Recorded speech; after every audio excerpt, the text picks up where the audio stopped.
Well, welcome everyone. I am going to start by introducing Dr. Andrea Haynes. She is a seasoned educator with 24 years of experience in education, and she currently works as the Assistant Superintendent of Westside Community Schools, and she leads her district's HR and operations team. So I will have her share a little bit more about herself in a minute after I go through just a few different slides to let you know what's coming up. So if you have any interest in sharing a story as an educator about your experience, and this educator obviously means assistant superintendents, it can mean principals, paraeducators, teachers, anyone, not just teachers, but anyone who might have an influence or an impact on teacher retention. If you would like to share your story, I would love to hear from you. I'm working on a book project, and there's a series of questions. It's a fairly brief form to fill out. And also, if you're interested in doing a one-on-one interview, that's another option. It's sort of like this, where we meet on Zoom and interview. So I look forward to having more stories. My goal is to try and get responses from teachers in all 50 states, and I'm a little more than halfway done. So I would love the help to get to the finish line there. So check that out.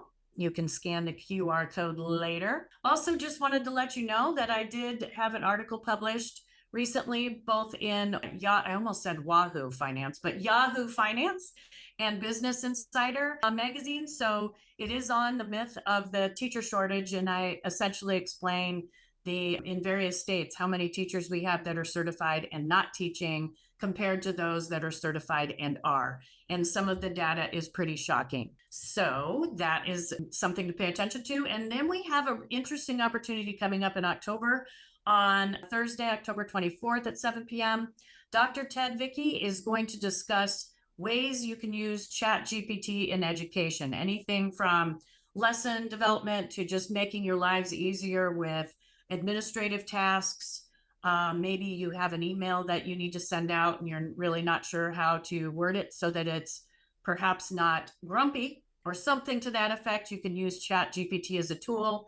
I may or may not have used that in the past in that way, but Dr. Vicky can give you some tips in that regard. And I think that might be kind of an interesting topic. It's all the rage right now, this, AI ChatGPT.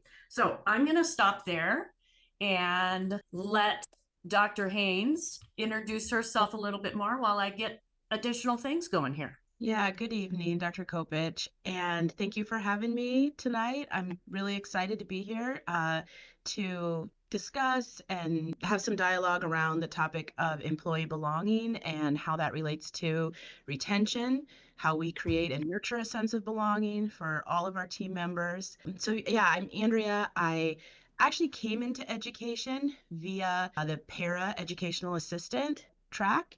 And so I was working as an educational assistant, a para in a classroom at the age of 20. And yeah, really felt compelled to change my major and become a teacher. Well, And what's your major? Psychology. I wanted to be a child psychologist because the individual that I had seen as a child when my parents got divorced was really influential in my life. And so I wanted to be her, and I wanted to help other kiddos process their trauma or process the hard things they go through in life.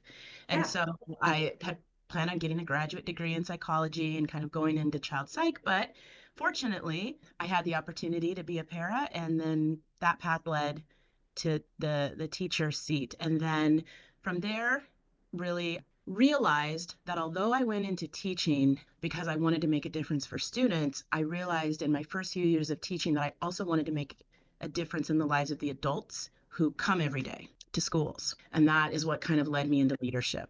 And so, yeah, I did the assistant principal role. I was very fortunate to have been a principal for 11 years in the Omaha Public Schools at 2 different buildings, and then took this position at Westside. That's awesome.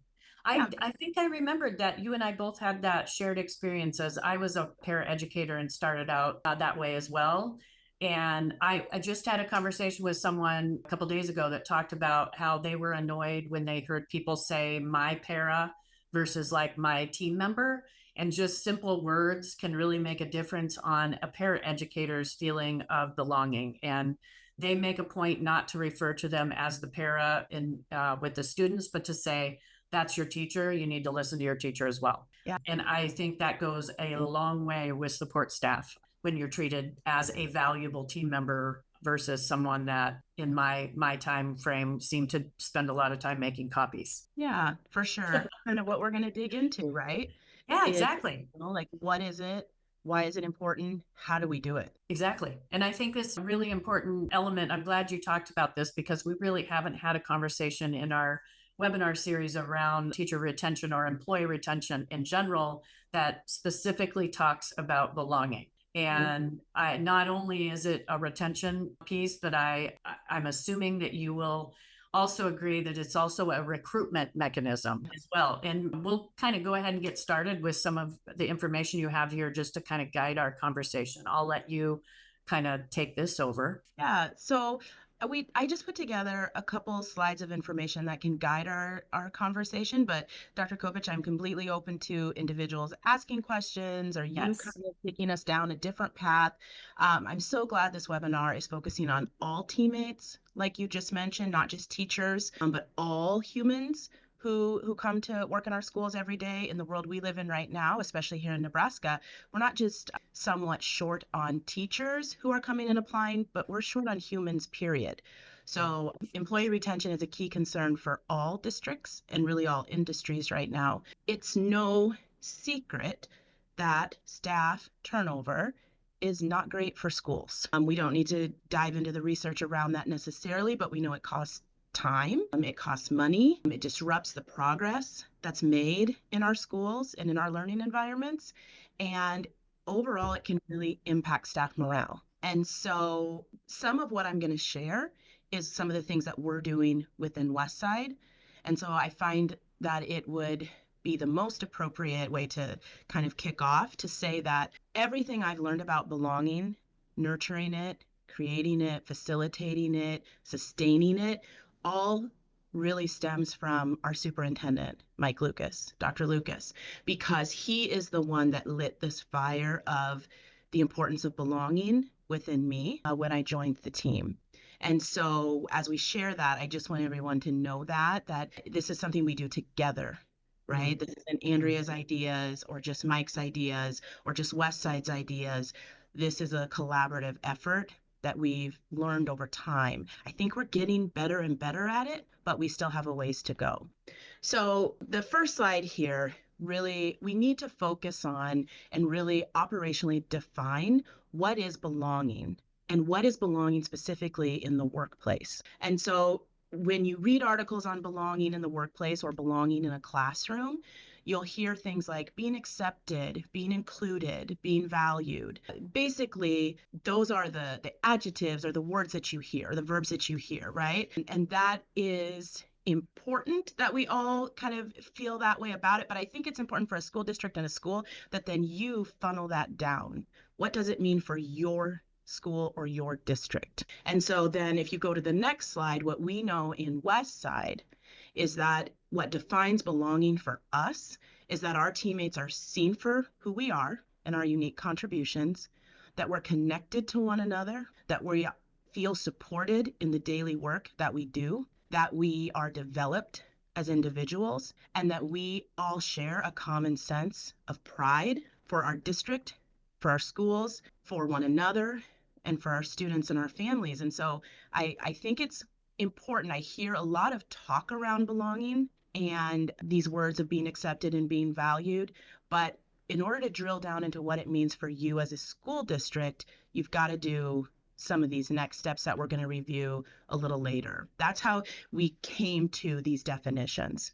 And that makes, I'm assuming you had some conversation you're going to talk about later about how you kind of defined this within Westside. Okay, absolutely. Great. Absolutely. Because we wanted all staff to feel valued. We wanted them to feel accepted, but we also needed to ask them, what does belonging mean to you? Right. And that's when the themes like pride and supported and developed came out. Yes. Right. And we got really granular in our definition. So why does belonging matter? A sense of belonging is directly correlated with better mental health and with just our overall well-being outcomes. And the mental health and our overall positive well-being outcomes are directly correlated with us being able to bring our best self to work and do the best work we can do. So it matters because we want our team members to show up every day and give the best they can give, and our students deserve that. And so if we know that belonging improves their overall well-being and their overall mental health, this is the best place to start. And when we talk about safety first in schools with students, I always said as a principal, I'm an instructional leader and I want to lead our school to high achievement, but safety first, right? Safety always comes first. The same is true for our teammates. Psychological safety and emotional safety and physical safety and all of these pieces are so crucial that our team members feel this way before they can get to some of the other pieces of instructing, preparing food in the cafeteria, doing their custodial job each day, keeping the school safe as security guards. They have to feel safe themselves. And that's what belonging creates for them. So I think, I'm trying to think of the best way to say this. We don't have to look very far to see what happens when people are made to feel like they don't belong. Yep. Yep. Right? We can turn on the local news, we can turn on the national news, and we can see the damage done when children and adults are made to feel they don't belong. And so, go ahead.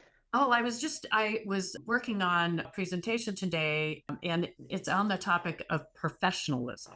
And that obviously has changed over, the years, as far as maybe, previously, Abby and I were talking actually about how, we had to wear pantyhose and, couldn't show your toes or anything at work. And so it was more about professionalism and dress versus what does a professional mean to be at the workplace. And so when you talk about belonging and being your best self at work, to me, that is better aligned with professionalism than the prior definition that we may have thought about, kind of superficial types of things, like how people looked doesn't pertain as much to the value that they bring as a person and as an employee. But I'm curious how you've talked about how people bringing them, their kind of whole selves, like being who you are, being authentic, and how that might align to a sense of belonging. And is that important? I think that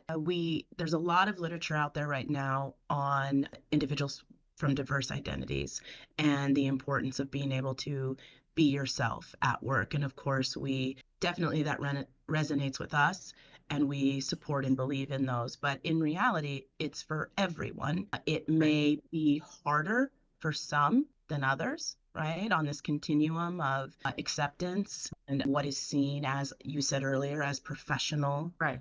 or being accepted rather than tolerated. But yeah, absolutely. Authenticity allows us to put down our guards or our walls and really see each other as human beings and like the dignity we each bring, and helping our leaders. And one of the things we'll talk about a little further is how do our leaders do that? Because that doesn't come naturally for everyone to create that safe space where everyone feels like they can be authentically themselves. Not everyone knows how to create that. And so I think as leaders, we hope that everyone that goes into leadership wants individuals to bring their whole selves to work and to be authentic. But I don't think most individuals go into leadership knowing how to do that. Correct. I would agree with that. And I do think, back to your point about Dr. Lucas really being the inspiration or the motivation behind this effort, and in your ability to kind of take this topic on, I think is really important, because while I do think individual principals or even teachers can foster a sense of belonging for their team and do a fairly decent job of that, I think it's far more difficult if it is not directly tied to leadership. Yes. There's only so far you can go. That is exactly why when we get to kind of our key points of how you do it, Yeah. that training and developing leaders is crucial. Yeah. Yep. So yeah, here we go. I'll ask the question and give you a minute to kind of think about this. But, when we think about how this sense of belonging really helps our retention efforts, do you want to talk a little bit? Do I need to go a little bit more in depth of the next slide?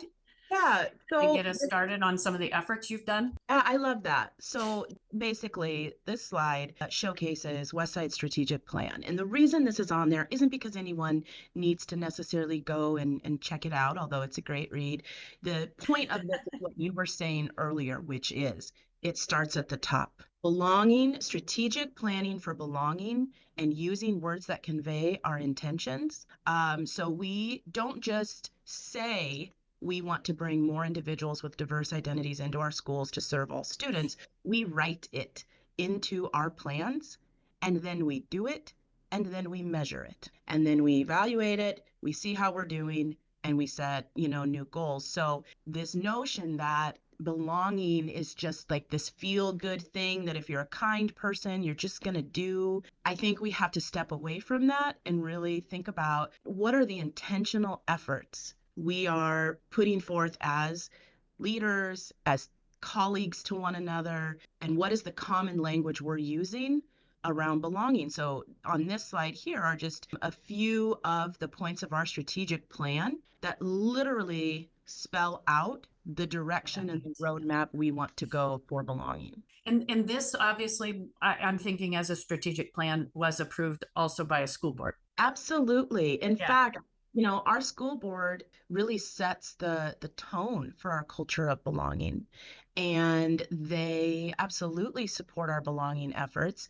And absolutely through this strategic plan have charged Dr. Lucas to do the things that are in the plan and then to measure the results. And he charges us as his team to go out and make it happen, like make it happen for each other and make it happen for the students and families we serve. And will you talk about how you measure some of this as we go, or do you want to talk Yeah. about it at the end? Well, it's almost like you knew the next slide. Maybe I did. Because So, I would think that would be one of the biggest challenges, right? Is how yeah, do you measure belonging? it's tough. Yeah. Like there is nowhere but if we mean what we say, then we have to establish a baseline so that we can Yeah. set a plan and again, measure our progress. So we utilize an annual belonging survey, and this work came out of John Crownapple's work on creating a culture of dignity and belonging. And so this has been done in Westside since 2021. We now have multiple years of data related to staff's feelings of belonging. And we definitely communicate that information back to our teams, and we utilize the information in our planning. We felt that there were some additional pieces that our belonging survey might have been missing. And so we also implemented a stay survey for all staff this fall.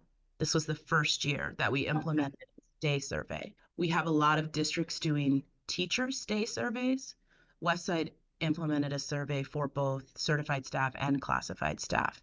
And And how did that survey differ? Like in questions? Give me an example of what the question might be. so we were talking earlier, one of the questions on the belonging survey is, I feel like I can bring my whole self to work each day. Strongly agree, right? Like, Mhm. I feel like I can bring my whole self to work every day. Another question on the belonging survey is something around individuals who I work with know I do good work or feel I do good work. Okay. I am recognized for my efforts. Okay. Those are some of the statements. I guess they're not really questions. Those are some of the statements that then are somewhat agree, Okay. they don't agree, strongly disagree, things like that. In the stay survey, we same vein, but a little bit more of a focus on why do you choose West Side? Oh, What is it interesting. about West Side that made you come back this year? Mhm. You have a choice of 246 school districts in the state. What is it about West Side that keeps you coming back? And so it goes into professional learning and development questions. It goes into more compensation and benefits questions. Okay. The connection I make between the two of those is really staff, that notion of staff feeling valued through those pieces, compensation, professional learning. And then the stay survey to me sounds a bit more into the nuts and bolts about the things that you can do and have an impact on as actionable steps. Absolutely. And the Yeah. things, and it helps us again funnel and focus Mhm. on what, because one of the important pieces for both surveys is this notion of disaggregating that data then. So Mhm. we want it to be anonymous, don't want it to be identifiable because we Yeah. want them to feel like they can honestly reflect. And yet we also want to pull the data into different silos of how is this for our secondary team? How is it for our elementary team? Knowing that we have 10 elementary schools, and then also disaggregating by individuals who do feel comfortable reporting a diverse identity marker and being able to disaggregate that way. It's we also by role. So one of the And not findings, by building, probably not by, yeah, we've been careful okay, sense yeah, not to when you only have, so let's just hypothetically speaking, if you have a school and yeah, you only two second grades and you have to mark that I'm a no, second grade teacher at a yeah, particular school, it starts to get identifiable, yeah, right? yeah, So that's why we've tried to stay really bird's eye view with okay, this. And then in order to get more granular, we've actually hosted listening sessions and good, focus. okay, excellent, good, And that's a good that, follow-up. yeah, and that's how we are able to get more granular information is through those two pieces. So I've seen a lot of school districts that only do surveys. And that is a very common thing. And I believe that that is one element. And I do believe it's helpful to have a baseline and track that to see, are the things we're doing, improving over time. Mhm. However, if you do not do that in partnership with other feedback mechanisms, like you mentioned, where you're doing listening interviews and or focus groups or one-on-one conversations for that matter, you would have a really hard time identifying exactly what people want. Yeah. Cindy, Yes. Because, I have go a ahead. Go ahead, Abby. I know that Cindy can provide some additional data by doing one-on-one, I think they're conferencing or conference calls or interviews. Where would you see that fitting in here with the work that Westside's doing, Cindy? How is it different or the same as some of the data that she already has? Well, I think it might be just one step a little bit further, and I think you can do similar work with focus groups and other listening tours. But I think if there were perhaps like a segment that a school district was concerned about, maybe it was veteran teachers or special education retention or food service, you might have an opportunity for individuals to do a confidential one-on-one interview just to add a further depth of, I think, even in a listening, like if you're in a focus group, depending on who's operating the focus group, you might have challenges getting some very candid information sometimes. And so I think having an outside party sometimes is beneficial in that regard. But it really depends, I would suppose, on how you have structured that. Did you want to talk about how you structured yours? We found what you stated to be true. I hosted the first listening session, and then we kind of learned from that in my position being on senior leadership, that perhaps that wasn't the best idea. And so we've learned and we've grown. So we have other staff members who have stepped in, who are peer leaders for different employee groups, and that has helped with what you just mentioned. Yeah. We also, as an example, we noticed through some of the data, individuals who travel to multiple buildings, and this isn't rocket science, but individuals who travel to multiple buildings tend to have the lowest sense of belonging. So Yeah, if I of course. report to four different buildings, so, in a single, not in a day, but maybe within a week, or two buildings in a day, I tend to have a lower sense of belonging. Yeah. And so our team really jumped onto that data to host focus groups and listening sessions with individuals who represent that employee group across multiple roles. But what they have in common is they travel to multiple buildings.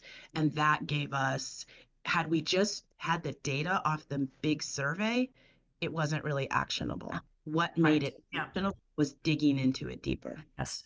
And I think that's really important. I do think I'm glad that you are open about the things that you learn, because I think that is something that's imperative, is that we're just honest, that I think staff care a lot when they see people trying to do the right thing. They'll give a lot more grace when people are trying, right? They're at least trying to make an effort to gather feedback. We don't always do it, the very best way, perhaps the first time, but if we can alter and make some adjustments, that's true. I think that goes a long way for staff. I think confidential sort of one-on-one interviews might be even beneficial in a situation where you might have an administrator that maybe is having a challenge and not able to really identify exactly what's going on. Maybe they've done their own sort of conversations and it's not really achieved some direct feedback, because of course, even staff doing exit interviews, if they are leaving, they still need the recommendation, right? So I'm going to be honest, if I was leaving a school district I'm having an administrative issue, I'm probably not going to say anything negative because I need a job, right? So I think it's really important that, especially with exit interviews, we figure out a way to make those extremely confidential. And I think that can be really challenging. So yeah, that is like a whole nother webinar. yes, it is a whole other webinar. Whole nother webinar, because I definitely have some thoughts and feelings around that. We'll do that next time. Okay, we'll do that next time. Hopefully they're not like opposite of what I'm saying, but no. Okay. No. I was going to say, definitely speak up, because then no, they're in the lane of that. One of the things we found that's interesting is if we have 55 exit surveys completed and I actually reach out to individuals, they feel this sense of relief is what we're finding. So they don't actually feel attacked. They almost feel relieved, but I know it's not everyone. So if I reach out and say, I just want to say, I'm really sorry that was your experience. And that we wish you well as you go on and find these other things. And I appreciate you sharing that with us, because we do want to grow and we do want to be the best we can be. And so thank you for sharing that. I want you to know I read it. So you didn't just complete that and nobody read it. When I do that, which is probably 90%, of the exit interviews we do, I get such a positive response back. I can imagine. Yeah. And so it's this weird kind of paradox of people don't want you to know, but then when you do say something and you acknowledge their feelings, as they're so thankful. Yep. So I think there is a way of handling that. Like you said too, they're not probably going to ask you directly for a recommendation either. That's probably going to come from their direct supervisor. I'm just guessing. But I do think when you can tell them, make a simple phone call and say, oh my gosh, thank you. We wish you best. Like that probably is a huge sense of relief. Like, oh, okay, they're not mad. So that's good. Did you want to talk? We kind of got sidetracked, or I sidetracked you off of number 3, but well, it's basically the extension of number 2. So when you get your data, then you're looking for themes, right? And you're pulling together themes and you're looking for patterns in the data or discrepancies in the data so that you can begin to develop action steps, programs, supports around it. Yeah. And so these are just a few of the things, and this is all public, and this isn't private information necessarily, that Westside has done and that other school districts I know have done to support teammates' well-being. And they're out of the box thinking in some ways, but they also aren't, again, rocket science. They are things that if we're hearing through our surveys that teachers really want to feel more agency in their learning and in their development, then we need to provide more choice in professional development. Like, okay, let's make it happen. If we're hearing that, gosh, I just don't feel like I have enough time to take off to be with my family, or I don't, teachers don't get vacation days that they can just take whenever they want. We have other staff roles that don't get vacation days whenever they want. It's the pattern or the rhythm of the school year. So adding some additional personal leave for our teammates has been huge. I had a staff member email me the other day and she said, we call it the Westside Loves Me Day, but our extra personal leave day that we grant to every single staff member, she said, I got to go down and have lunch with my son at UNL. And I've been a wreck since he left for school. And I didn't know when I was going to be able to go down there and actually have lunch with him on campus. That wasn't a weekend day. I wanted to surprise him during the week. And my Westside Loves Me Day allowed me to do that. And so thank you. And then I think she even put at the bottom, she said, Westside really does love me, because you let me go show my son I love him. Yeah, that's cool. I sat there and literally had goosebumps and had to screenshot it and send it to our superintendent, because that's a sense of accomplishment. This is what we're setting out to do. And although not everyone will have such a poignant story, that's what we're talking about right there. Right. And it strikes me as interesting. In about 10 years in the past, I don't know that school districts were having these conversations about, I mean, I don't remember ever getting a personal day described as my school district loved me, right? I mean, the tone has definitely changed from you're lucky to have a job. That was kind of the tone. And now it's a little bit different, where the school districts are realizing they're lucky to have the staff. Mm-hmm. And I think there's a lot of power in that from an employee standpoint, but it's a tremendous opportunity for, I think, schools to actually start developing good human resources practices that corporations have had for years, where they've figured out that people are our greatest assets. And schools weren't necessarily I'm not saying every school, but schools weren't really operating like that. They were thinking, no, our students are our asset, not our teachers necessarily. Mm-hmm. And I did have someone tell me a couple days ago, I thought was really interesting. She said, I get really annoyed when I hear what's best for kids is best for teachers. Sometimes that's not true. We want it to be, but the reality is we also need to consider what is best for teachers, because when we do that, we are more than likely doing what will end up being best for students. Not always, but most of the time. Because just from an attitude standpoint, you know, when people know that they're supported, they're more likely to support students, right? When teachers are feeling that way, or support staff. So we say that about belonging. We say that, you know, if I don't feel like I belong, it almost becomes impossible for me to create that for others. Absolutely. Yeah. And so starting with our team and making sure they feel, you know, a sense of pride, seen, connected, that slide from earlier, it developed. If we do that, then we are putting them in a position to do it for students. And I know we've talked a lot about teachers, but I also know that you've done a lot of work with your support staff managers. Yeah. Work that I think most school districts don't even consider. Like, how do you develop the professional, or, you know, provide professional development for your managers that are managing a lot of staff in a dynamic environment where it maybe is challenging. So that came from our survey results and our focus groups and our listening sessions. Yeah. What we were literally hearing at the listening sessions was, great, that's great, Dr. Haynes, that you want to create belonging and that.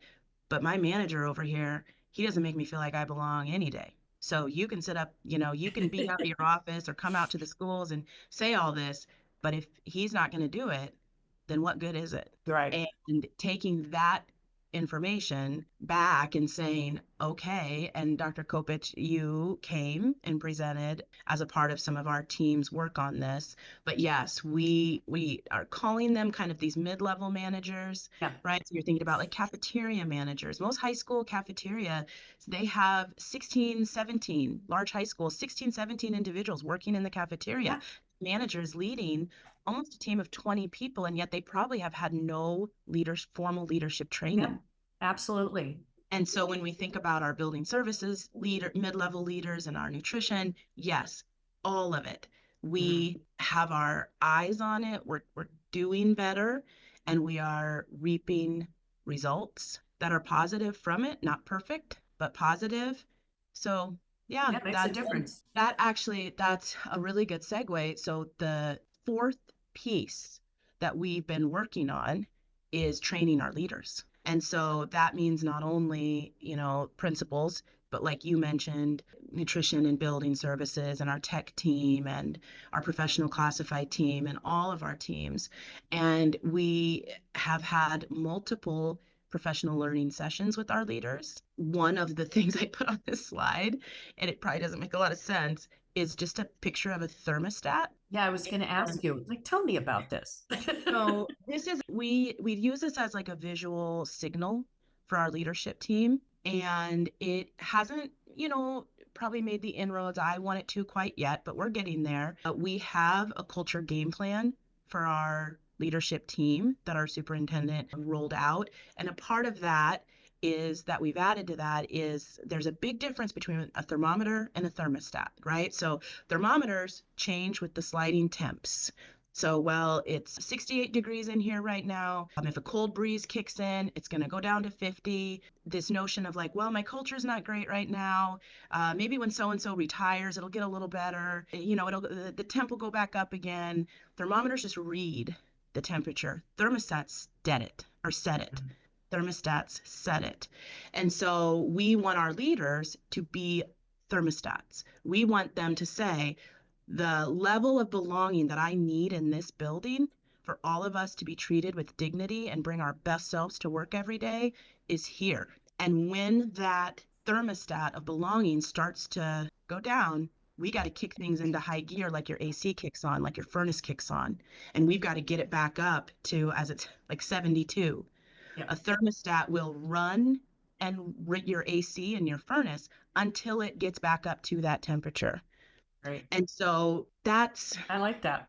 That makes a yeah, lot more sense. But I do want to point out that I do think staff members fight over the thermostat a lot. So I do know that, somebody's hot, somebody's cold, and there's yeah, always that like thing about it too. So that yeah. is part of belonging, but I do like your analogy much better. Well, and that is why we have leaders. We have leaders so that leaders can dive into what are these differences? Where are we not agreeing? Why do you want it on 70, but you're comfortable with it on 64? How can we bridge? I think that's if we're building leaders in the way we should be, we're giving them the skills and the knowledge and the ability to problem solve and support their teams to keep that thermostat level where it needs to be. But leaders themselves sometimes don't know. They don't. Also, we need to build their ability to understand what should it look like.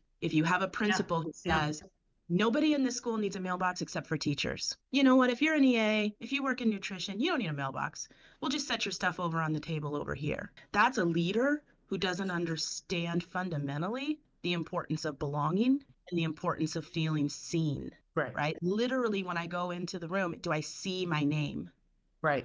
And so we've done a lot of work around it, and we're growing. The couple notes on there with the bullseye are just a few of the things we've chatted with our leadership team about and then asked them to incorporate and then measured. Okay. Because it gets measured, gets improved. And I will say this is a long game. Like changing that thermostat from 50 to 72 degrees is not going to happen in 1 year. I mean, like you think it's going to break your HVAC? Yeah, right.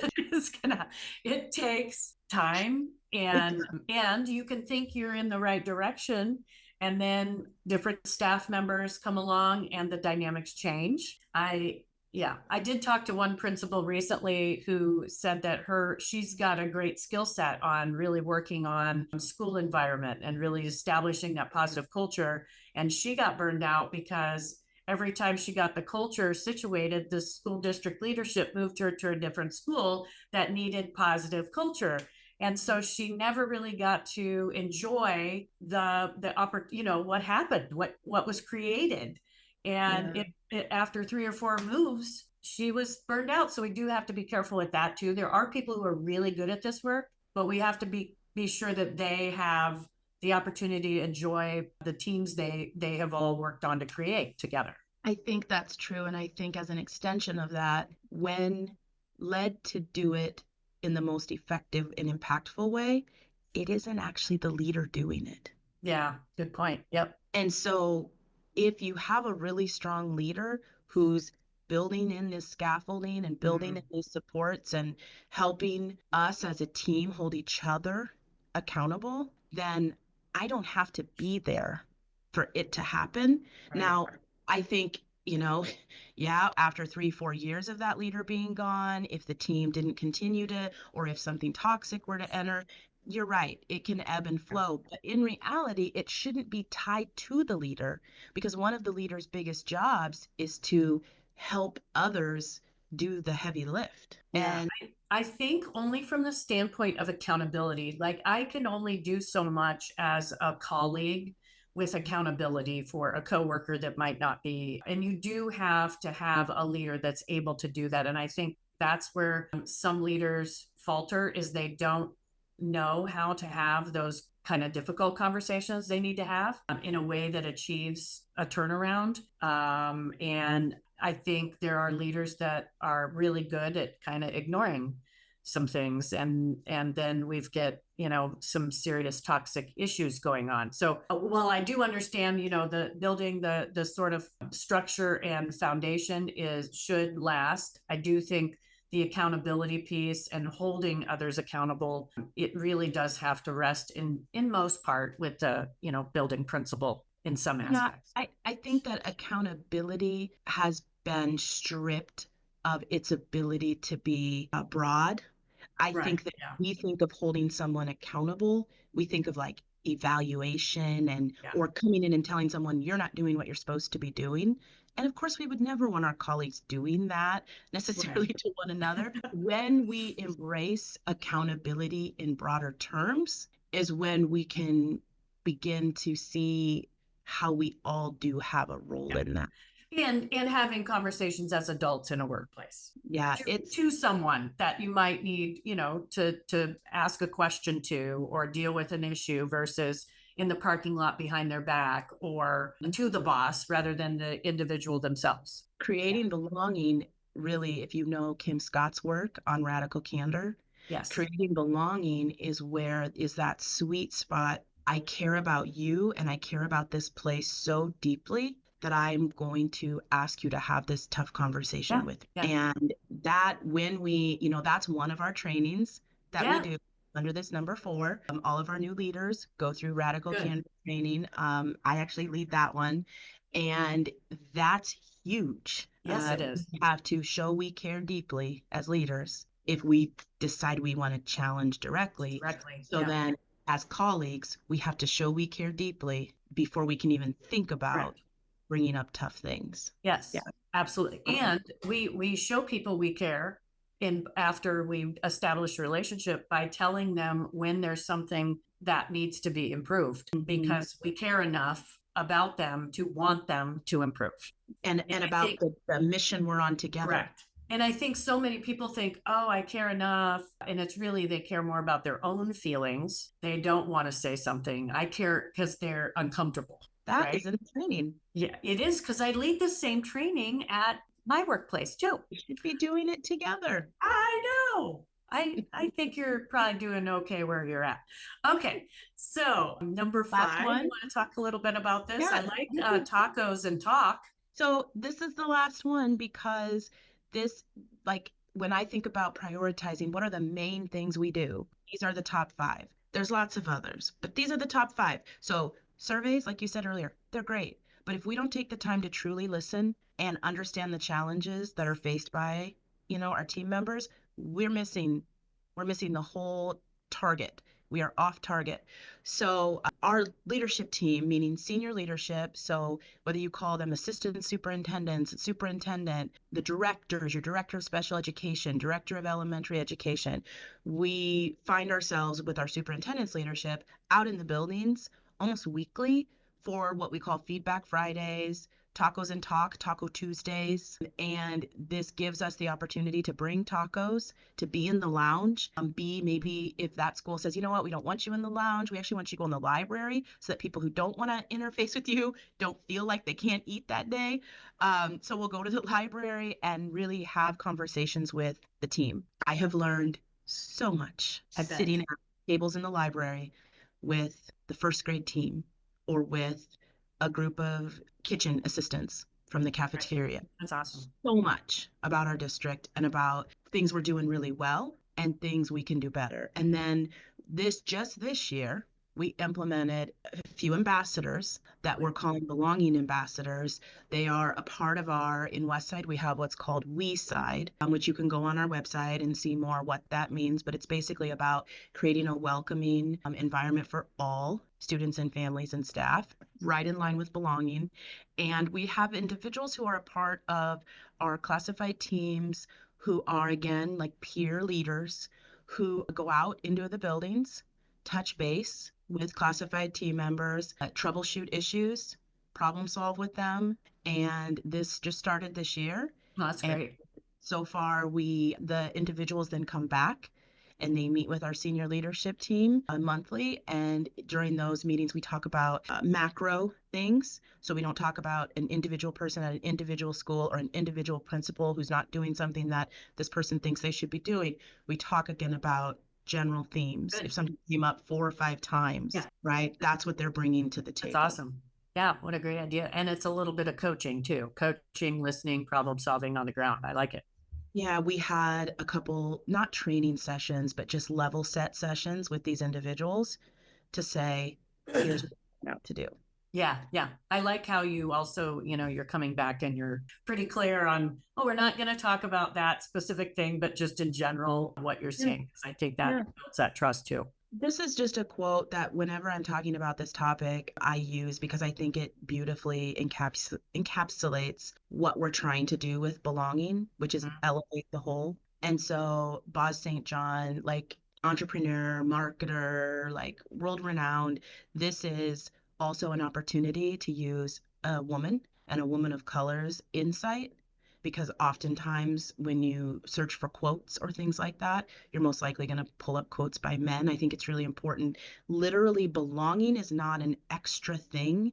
It's embedded into everything we do. So if we're doing presentations, if we're talking about topics, we're making sure that the voices of women, especially because 85% of our school districts are typically teaching staff are women, that we feel represented and seen in everything that we're doing. So I just like to include that. Right. And then the very last one is basically to say, if we can foster belonging, if we can reduce turnover, then we can build stronger, more cohesive staffs. We can build teams we can leverage those strong teams to impact student learning, which is why we mostly are in this.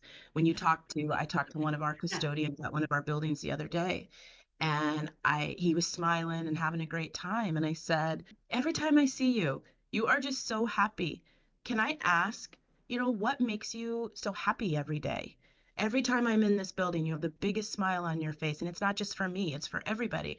And he said, I get to help kids learn how to read. And I stood there and I was like, here's an individual who isn't in the classroom teaching kiddos how to read, but he knows what he does every day sets the stage for kids to learn how to read. Yep.